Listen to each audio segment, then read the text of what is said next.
Dennis Bench. I'm the CIO of FlowCentric Technologies, and I've been asked to demonstrate how easy it is to use Processware 2016 to update and write to Oracle databases as well as Active Directory from Microsoft.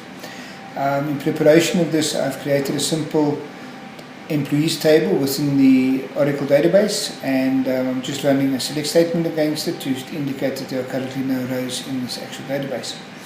Additionally, we installed the domain controller, and there you can see that just the standard users, no new users or the users we will be creating later. Additionally, in preparation, I created an assembly with a single method called create user, and this method is then used to write to the Active Directory.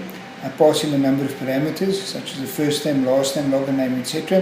And then this code actually does the magic of creating the account with an Active Directory. This assembly we will then use in the integration framework to be able to use Processware to update or create an entry within Active Directory. Once the assembly has been created, we then open up the Catalogue builder from Processware 2016, and we use this Catalogue builder to enumerate the methods from the actual assembly. First of all, we provide an endpoint name. I'm going to call it ADUtils. Then we browse through to the assembly, and then we run the wizard to reference the actual class within which we're going to have the methods, and select the default constructor for that particular method. Once that has been done, we sync with the actual assembly to be able to retrieve the methods that are available.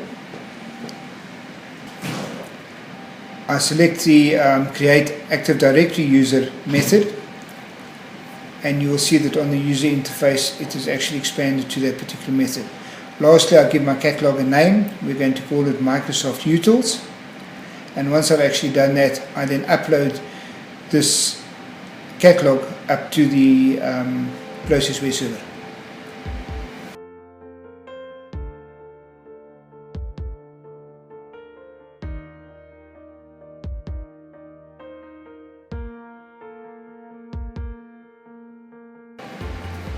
Now we're going to open up the Process Suite, which is the design environment for Processware 2016.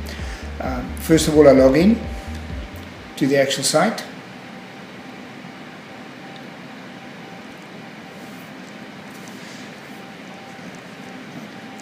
I've taken the liberty of creating a basic process group called demonstrations. Within that is a single process called demo AD, and within that is a single activity called demo start.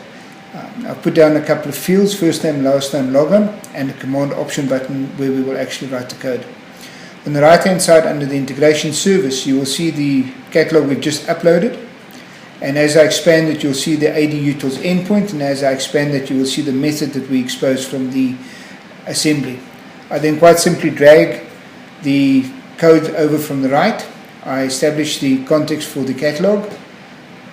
I establish the endpoint address, and then I drag through the method that I'm going to be using. As you'll see, we auto-populate quite a lot of the code, and after that I just need to wire up the actual values of the controls to the parameters of those methods. So I'm going to replace first name with the value from the first name text box, and then I'll do the same for the last name as well as for the login name and password.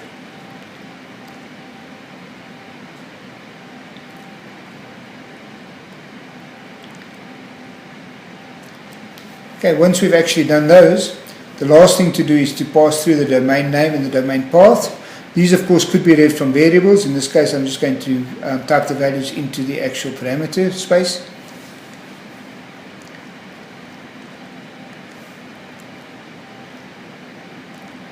So of course we want to create the users in the users folder within the actual domain. Now that we've done that, we can save. This is all the code that we need. So we save that code. We also save the actual process. And now I'm going to log into the actual site and test the actual process. So we log in to the actual web navigator.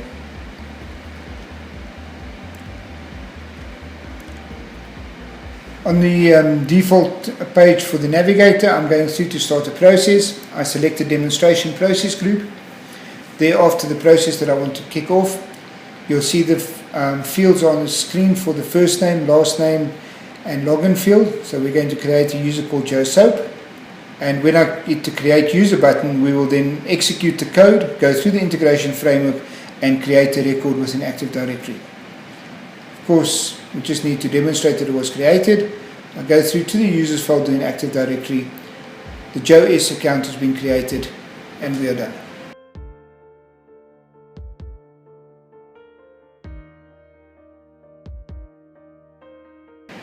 The last part of the demonstration is, of course, to add code to update an Oracle database. So I'm just going to add the code to the bottom of the code segment that we already have. I've already created a connection string through to an Oracle database. The connection string is called demo. We go back to the actual activity where we were. You'll recognize the code that we did from the AD integration. On the top right hand is the connection string to my demo connection string, and after that I'm just going to take this from a code snippet. I'm going to insert the code there.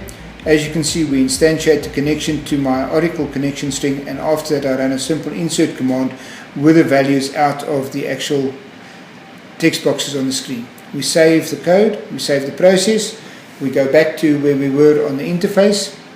I go back to the same screen that we were on just now. We provide the necessary values.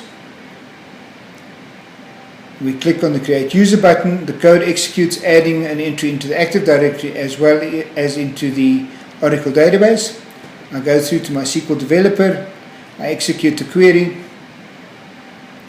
We see the record for Sally Brown in the Oracle database, and of course we can go through and check that it is in Active Directory as well, and you'll see the account for Sally again.